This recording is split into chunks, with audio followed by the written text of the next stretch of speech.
quatre êtres vivants autour de l'agneau, symbolisés par le serpent ancien,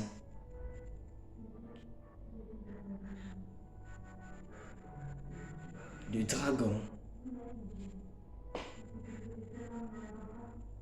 le diable et Satan, au Père céleste, qui est notre plus vieil ancêtre, Yahweh.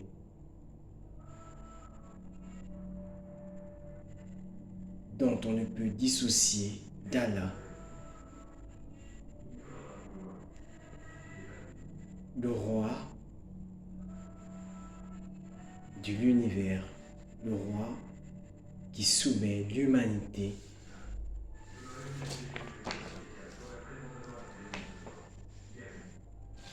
à notre mère, la terre nourricière, la mère nourricière que nous protégeons au péril de notre vie, au Fils, l'image du Dieu vivant, car Dieu n'est pas que esprit, il est aussi matière, âme, corps, force, renouvellement et éternité. Cet homme dans toutes les Écritures, c'est Dieu. Au Saint-Esprit, qui est l'accomplissement de toutes les prophéties, de toutes les épopées, toutes les traditions, toutes les philosophies, esprit de vérité, qui rassemble tous les peuples, toutes les nations sous sa bannière, toutes les langues. Il est Dieu avec nous. Par lui, plus rien ne sera caché, car tout sera dévoilé à la lumière du dernier testament, qui est le livre de vie de l'agneau. Il est le sacerdoce du Sauveur. Voici le message de notre mère, la terre nourricière. Il n'y a qu'un seul Dieu. Toutes les religions sont des constructions humaines. Voici ce qu'est devenu le monde de Babel, un ensemble de sectes qui s'élèvent contre Dieu, alors qu'il était destiné au roi de la terre,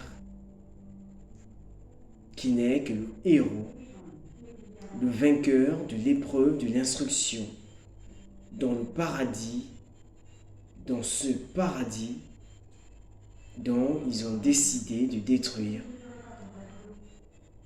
Car c'est aujourd'hui qu'Adam se réveille pour son jugement par le Saint-Esprit après ce long sommeil, car maintenant il est éclairé. Oui,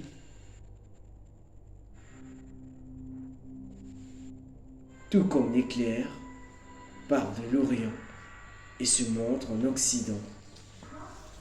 Ainsi sera la venue du Fils de l'homme. Et pour tous ceux qui sont étrangers dans un pays dont vous n'êtes pas originaire, je vous demande maintenant de quitter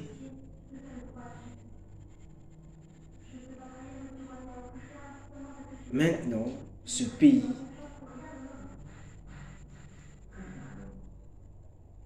de tout abandonner si possible et de vous rendre dans le pays dont vos parents étaient originaires et de faire taire l'orgueil qui est en vous lorsque vous serez en face des autochtones. Sinon, je vous punirai pour votre orgueil excessif. Je vous demande maintenant de me suivre sans écouter les politiques, les militaires, les trafiquants, les scientifiques, les conquérants, les riches ou vos leaders religieux qui vous perdent et qui vous perdront tous. Voici les 7 sur laquelle, je vais dire, la bête est assise.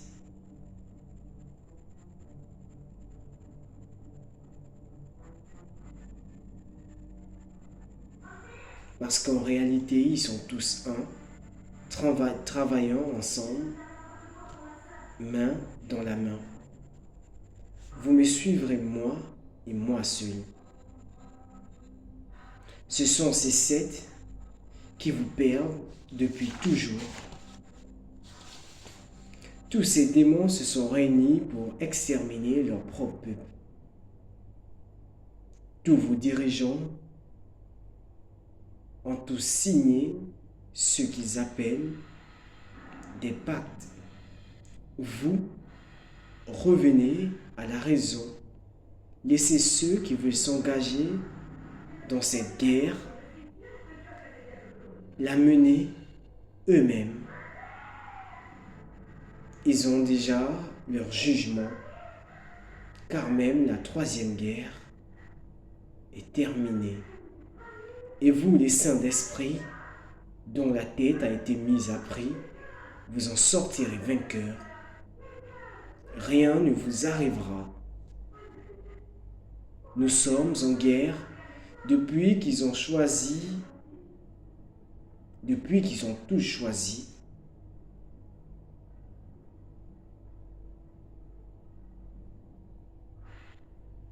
à la place du Dieu véritable, qu'ils ont tous fabriqué quelqu'un. Ce quelqu'un toujours pistonné par des François. François d'un côté ou François de l'autre. Et même sur la terre, ils ont finalement radoubé. N'écoutez personne, même pas ces militaires que vous acclamez tous. Ils ne sont pas vos amis, car il s'agit des âmes. Il est difficile pour l'être que je suis d'assister au mal-être d'une génération qui agonise et d'en rester impassible. D'un bout à l'autre du monde, le mal est profond. Mais puisqu'ils disent que la bête de l'avènement est prête et que nous sommes en guerre, alors je tâcherai d'être prêt.